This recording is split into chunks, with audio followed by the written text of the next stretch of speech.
ሲህር እንዴት ነው የምትማሩት እንዴት ተማራችሁ ብለው ሲጠይቋቸው ሲህር የተማርነው መጀመሪያ አላህ ጋር እንድትቃረቡና ሩሃንዮቹ ጋር እንድትተዋወቁ ኦልሞስት ለመላእክት ሩብ ጉዳይ ደረጃ እንድትደርሱ ዚክር በሉ ብለው ዚክር ውስጥ አስገቡን። በጣም ደስ አለን። ከዛ ኸለዋ አሉን። እሱም ደስ አለን። ነብዩም ኸለዋ ገብተዋል አለይሂ ሰላቱ ወሰላም ጋሩ ሒራ ላይ አል። ከዛ በኋላ ግን 40 ቀን ነው ኸለዋ መቀመጥ ያለባችሁ ከሰው ጋር ሳትገናኙ አሉን። 40 ቀን ኸለዋ ለብቻቸው ይቀመጣሉ። ከተቀመጡ በኋላ ሶላት የለም። ኸለዋው ላይ ራቁትህን መቀመጥ አለብህ በጨለማ በተለይ 40 ቀን ሶላት መስገድ የለም። እዛ ከቆየም በኋላ ስንወጣ ቁርአን ቀዳችሁ የኸለዋውን ሙሉ ጉድጓድ ተቆፍሮ ነው ኸለዋ የሚደረገው አንጥፉ ተባል። ቁርአን ሙሉ እንቀዳደን አነጥፍ ነው አሉ። ከዛ በኋላ እርገጡት ራቁታችሁን ቁሙበት እርገጡት ተባል። ራቁታችን እንትናል ቀጥ ብሎ ትልቅ ጥምጣም የጠመጠመ እንደው ሲያዩት የሚገርም ሰው ፊት ለፊታችን ጅን መጣሉ።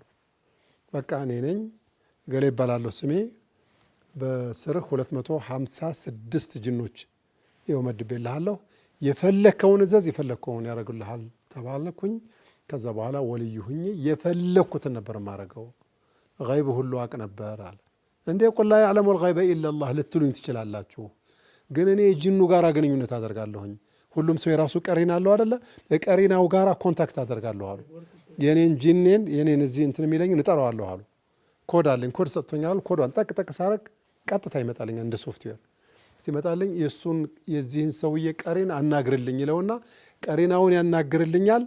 ሚስቱ ማን እንደሆነች፣ እንዴት እንደታመመ፣ ከየት እንደመጣ፣ ገንዘብ ስንት እንዳለው፣ ልጆቹም ሚስቱም በሙሉ ይነግረኛል። ከዛ ወልዩ ሁኜ ፍጥጥ ብዬ አናግረዋለሁኝ አሉ።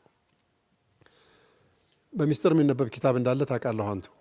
ሸምሱል መዓሪፊል ኩብራ የሚባል አንድ የሲሕር መጽሐፍ አለ። ሸምሱል መዓሪፊል ኩብራ ይሄ በጣም ዓቢድ ዛሂድ የሆነ ሰው ነው የጻፈው ብለዋል። ሙአሊፉ በጣም ተቅይ የሆኑ ነበሩ አሉ። ለምን ወደዚህ አጀንዳ እንደተገለበጡና ወደ ሲሕር ተግባር እንደተመለሱ የሚታወቅ ምንም ነገር የለም ብለዋል። ባልና ሚስትን እንዴት እንደሚያጣሉ፣ እንዴት ንግድ እንደሚያከስሩ፣ እንዴት ሰው እንደሚያሳብዱ፣ እንዴት ከመንደር እንደሚያጠፉ፣ ከሀገር ሁሉ እንዴት እንደሚያባረሩ ሁሉ ያውቁበታል። በጣም የሚገርም አይነት ስራ ነው የሚሰሩት እና በጣም ብዙ ጉድ ነው። ሁሉም ነገር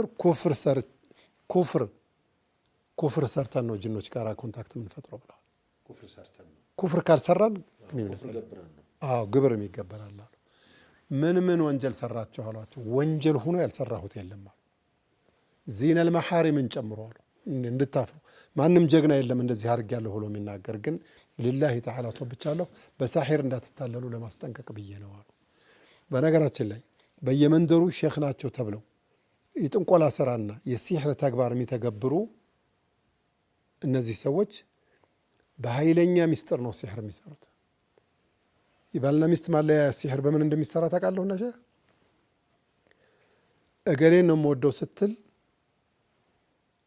ልክ ሳሒሩ ጋር ስትሄድ ቀጠሮ ይያዝላታል። ሀይድ ላይ ነሽ ወይ ትባላለች። አይደለሁም ትላለች። በቃ ሀይድ ስትሆኝ ነይ ትባላለች። ሀይድ ሆና ስትመጣ ሀይድሽን ደሞን በብልቃጥ አምጪ ትባላለች። ታፋዋን ገልጻ እሳሒሩ ፊት አየተል ኩርሲይና ፋቲሓ በሀይድ ደም ታፋዋ ላይ ተጽፎ ነው መስተፋቅር የሚሰራው። ከመስሪያ መንገዱ አንዱ መስተፋቅር ከመስሪያ መንገዱ ብትፋቅ ዑለማ ኩፍር ነው። ቁርአንን በነጃሳ መጻፍ ምንም ሸክ የለም፣ ምንም ሸክ የለውም። እነዚህ የሸይጣን ተግባር ነው። አላህም በግልጽ ሌላ ረጅም ወሬ እኮ አላወራ። ወተበዑ ማ ተትሉ ሸያጢን፣ የሰይጣን ተግባርን ተከትለው ነው ጉድ የሆነው። ሱለይማን ከፍሮ ነው እንዲህ አይነት ዝባዝን ኬሱ የለውም። ወማ ከፈረ ሱለይማኑ ወላኪነ ሸያጢነ ከፈሩ ዩዓሊሙነ ናሰ ሲሕረ ነው።